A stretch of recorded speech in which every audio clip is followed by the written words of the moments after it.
Excellent! What's up guys, and welcome to my monthly builds video for February 2017. This is a video series I do every month. At the beginning of the month I plan out usually 2 computer builds. These are parts lists, so I'm not necessarily putting anything together for today, but I will be talking about the parts going into the builds, giving you some price lists for them and some locations where you can purchase them. And if you're interested in actual builds themselves, well, I do those too on the channel, and I will be building one of the systems I talk about today later in the month.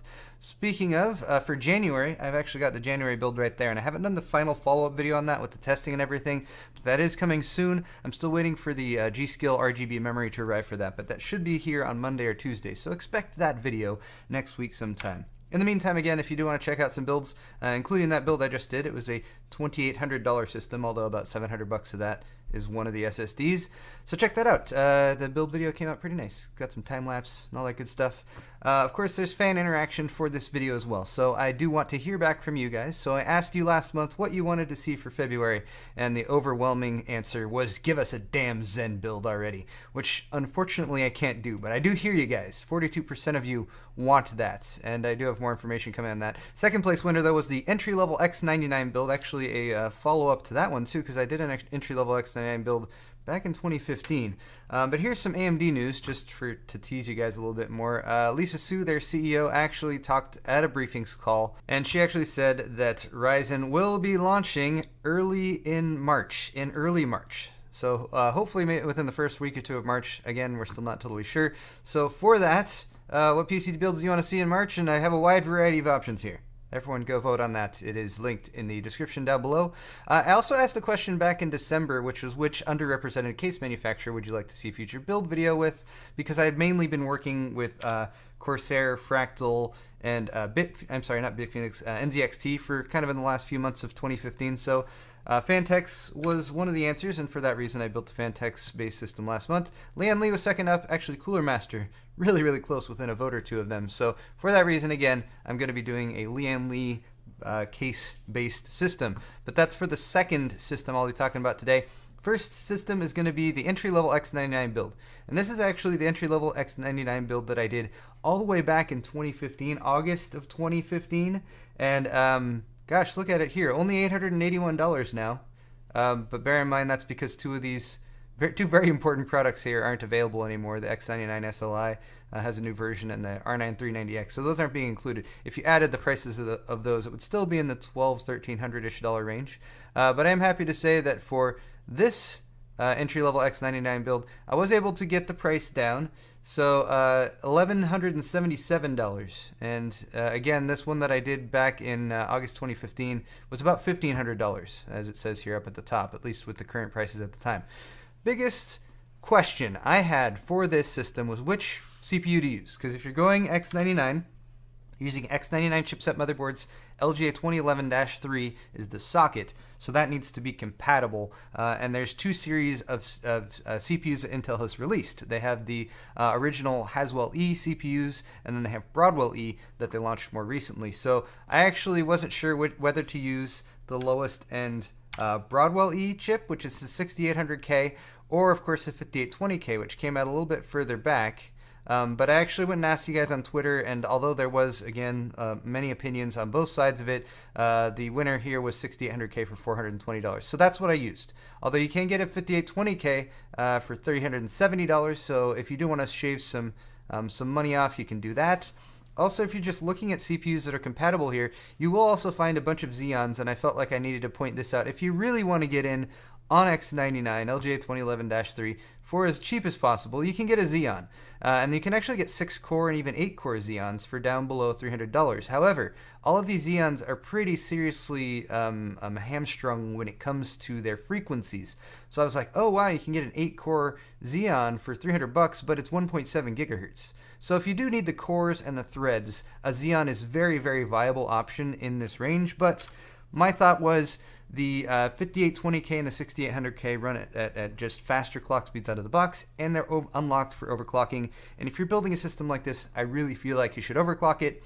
And I also wanted it to be at least somewhat appropriate for gaming as well. So for that reason, I ruled out the Xeons, but I do want to point out that they're there. And then again, because of the straw poll, I went with the 6800K. So this one costs about $410 to $420 right now. Again, it's more expensive if you compare it to the mainstream CPUs, but it is a 6-core, 12-thread processor. And if you want it even cheaper, if you can walk in somewhere, or if you can find a micro center that's local to you to walk into, they're selling it for $380. But again, that's in-store pricing only, so not everyone has access to that. Now, these unlocked processors from Intel don't come with an air cooler or any cooler at all, so I went with the Hyper 212X.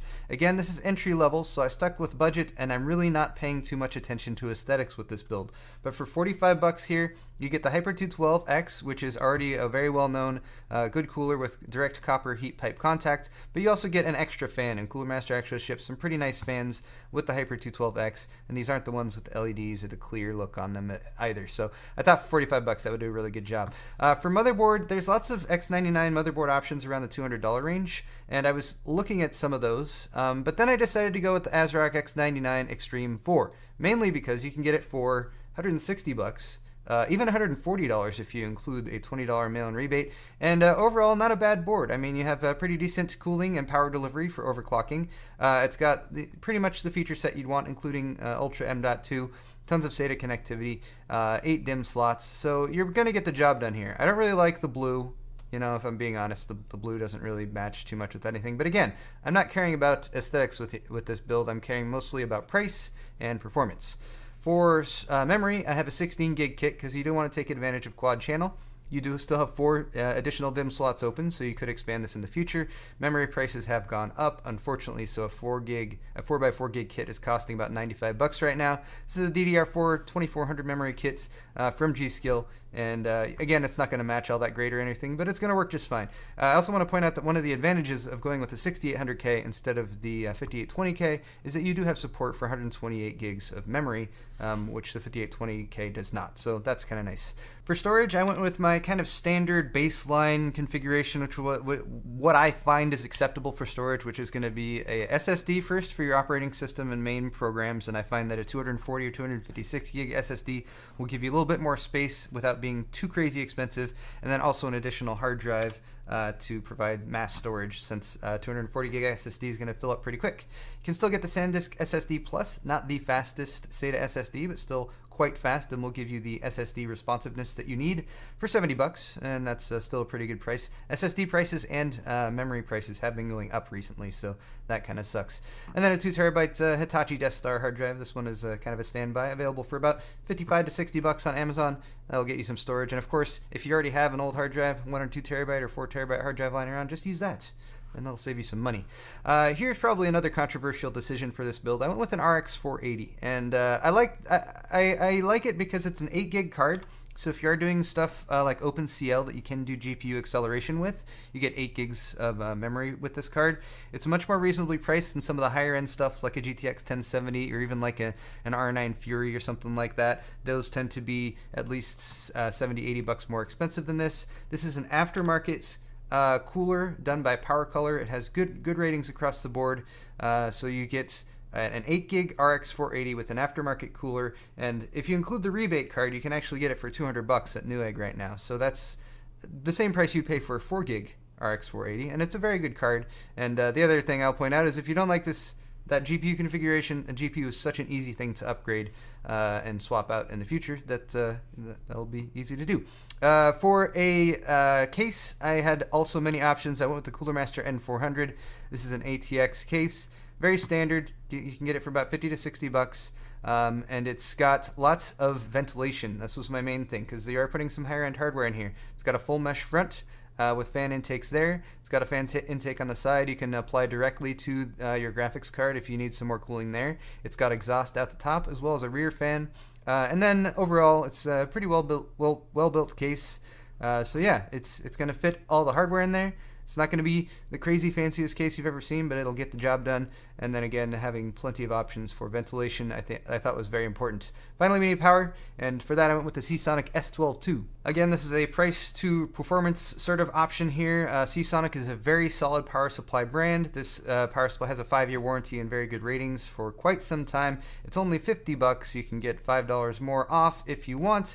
And of course, the cables suck. They are ketchup and mustard, but when we're going entry level and we don't care about aesthetics, there's some corners to be cut, and that's the one I cut. So there you go, guys. That entire build will cost you $1,177, about $1,200 right now, not including, of course, an operating system and peripherals and stuff like that. But I think that's pretty nice. I mean, you're going to get a huge amount of performance here. I'm imagining this is going to be geared more towards people who are doing workstation tasks, not just gaming, but other things as well, because the practicality of investing in X99 only makes sense if you're actually going to do some heavy lifting with the system. So let me know what you think of that build there. Let's move on to the next one. This is a mini ITX build. It's Kaby Lake based, so it's a Z270 chipset motherboard, and it costs $2,200. So this is pretty high end. This is actually going to be the system that I build this coming month, probably in the next couple weeks. And this also, so for that reason, I also have a Lian Li case in here. And the Lian Li case I'm using costs $200. So because I'm building this system with a few external influences, such as the votes you guys did, as well as using a Lian Li case, as well as I decided I wanted it to be mini ITX. So I was looking at mini ITX Lian Li cases, and Lian Li cases tend to be very expensive. They're very nice, but they're very expensive. So for that reason, I'm actually giving you guys 2 builds for the mini ITX Kaby Lake thing. So you get a bonus build this week. You get 3 total builds. So this one is going to be $2,200, and then I did a much more sensible version that costs $1,200. So here's this one. We got a 7700K with a 120mm closed-loop cooler, the Corsair H100 IV2, EVGA Z270 Stinger, Corsair Dominator Platinum memory, an Intel 600p SSD, as well as a SanDisk 1TB SSD, an EVGA GTX 1080, the Lian Li Q37 mini ITX case, Corsair SFX 600-watt power supply, and then I threw in a couple Noctua fans because I don't think the Lian Li case, for being as nice as it is, comes with fans. All right, so here is the power supply from the last build. I don't want to look at that. Let's look at the case first. So here's that case. This is a pretty new case, so there's not a whole lot of reviews on it yet. They should be sending this over to me, and I will be taking a look and giving you guys some additional feedback on it. It's aluminum on the outside. It also has a tempered glass panels that are on the front as well as the left side. And a pretty cool design, I think, overall. I mean, it's a box design, but you have an SFX power supply, so the power supply doesn't take up quite as much room, so it's not quite as huge. But yeah, I feel like this case is really designed to have a 240mm radiator at the top. Lots of dust filtration there as well. That's nice. So for that reason, that's why I went with the 240mm radiator from Corsair. All right, here's the CPU. 7700K, you guys should be familiar with this highest end mainstream Kaby Lake processor. That's what I felt was suitable for this build. An H100 IV2. If you're going to drop $100 on a closed loop CPU cooler, in my opinion, you better be using the top end CPU from at least the platform that you're working on. So that's why I went with 7700K. Originally, I was going to do this with a 7600K. Hence why I did the second build. For the motherboard, you guys may be happy to know that I have not done any RGB requirements for this, and in fact, I'm using the EVGA Z270 Stinger, which doesn't have RGB at all on it. Praise the Lord. This one is a little bit harder to find right now, but you can get it directly from the EVGA website for $170. There's a couple other places that had it listed, but stock was a little up in the air right now, so if you can't find it now, hopefully they'll get more of those coming in soon. For memory, I went with a 32 gig kit because there's only 2 DIMM slots, but I wanted to have lots of memory, this being a higher end build, over $2,000.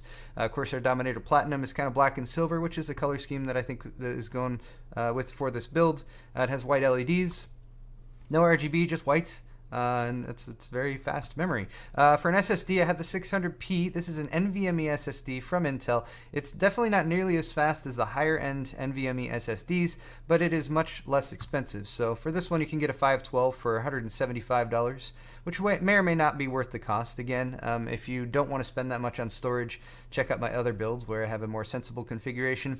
I also added a SanDisk Ultra 2, because when you work with a system that has all SSD storage, you get kind of used to not having hard drive noise or anything like that. 960 gigs though, this one's $250, so again, I'm spending a good amount of money on storage for this build, and you could get by with less, but I think this is going to be very fast and also taking advantage of some of the newer technology on the platform. You also have the GTX 1080 in here, and with an EVGA card, it'll match up nicely with that Stinger motherboard, and I may have a different card than this that I use for the build itself, but that remains to be seen. We'll we'll talk about that later. This is the 1088 gig. It's the superclock version, so it's got white LEDs on it. And yeah, awesome. It's a good card. And then we need a small form factor power supply, a SFX power supply to be specific, not ATX. This is a 600 watt version from Corsair. It's a nice little guy. I've seen this at some of the trade shows that they've had it on display at. It's got all black cabling. Very nice, minimalist sort of when it comes to the stickers and everything. Not that you're going to be able to see that in this case, but the cabling I did think would be important, keeping that all black. Now finally, there are two 80mm fan mounts here at the back of the case. You can probably see them there on the right side. So kind of a different fan configuration, but since it didn't seem like there was a lot of active intake as far as fans from this case, I decided to throw in a couple of these Noctua Redux fans. These are the 1200 RPM ones, so they'll be a little quieter. They have, again, a nice color scheme. They're sort of silver or kind of gray with a darker gray. So it's gonna match with everything else. They're $18 each. They're Noctua fans, you know, they tend to be more expensive. But yeah, all that'll come together to get to hopefully make a very nice $2,200-ish system. But again, if that's a little bit too rich for your blood, you can sacrifice a little bit on performance and still get a very, very solid build for about $1,200. So this is my bonus build. I'm not going to go through all the parts in this one like I did with the one we just went over, but $1,179 is its whole price right now, at least if you're buying in the US and getting the cheapest prices on PC Part Picker. I dropped a 7700K down to a 7600. I included a air cooler, a low profile one from Be Quiet. You actually don't need low profile for the case I chose, the Core V1 from Thermaltake, but I kept things smaller in here so there's just more room in the case and you can work with it a little bit easier. That's only about $40. Again, same motherboard, EVGA Z270 Stinger. I think it's a pretty good deal for an overclocking board, $170. Went with a 16 gig kit instead of 32, and that significantly reduces the cost of the memory. Did go with low profile memory here with the Vengeance LPX, so it'll fit under that cooler. OCC Tryon 150 SSD. The prices for SSDs are going up, but you can still get 480 gigs for $130. This was $120 like a week or two ago, but there you have it. And then GTX 1070, the Zotac Mini one, so again, you'll have plenty of space in there. And again, the Thermaltake Core V1 Mini ITX case, and in a Seasonic power supply, 550 watt, 80 plus gold, semi-modular. Again, this one has pretty nice all black cabling, so there you have it. Less than $1,200 for a very solid Mini ITX, nice, low, small footprint mini build for gaming and whatever else the heck you want to do with it. Anyway, guys, that is all for my this February. That's all for my February builds video. Hope you guys have enjoyed it. Of course, as always, I love to hear your feedback. I love to hear your ideas for how you might change and manipulate the parts and swap a thing out here or a thing in there to make things less expensive. Just bear in mind, whenever you're building a system, there's always requirements, and you got to meet those requirements first, and then see how you can fit everything else within the budget, and the size, compatibility. So that's why I do these videos. I hope you guys enjoy them and get a little bit out of them. Stay tuned for my follow-up video on that system that I build right back behind me. That should be up in another week and a half. And then, of course, I have this build, the one in the Leon Lee case, coming up soon as well. So hit the thumbs up button, subscribe if you want to see more tech videos just like this one, and we'll see you next time.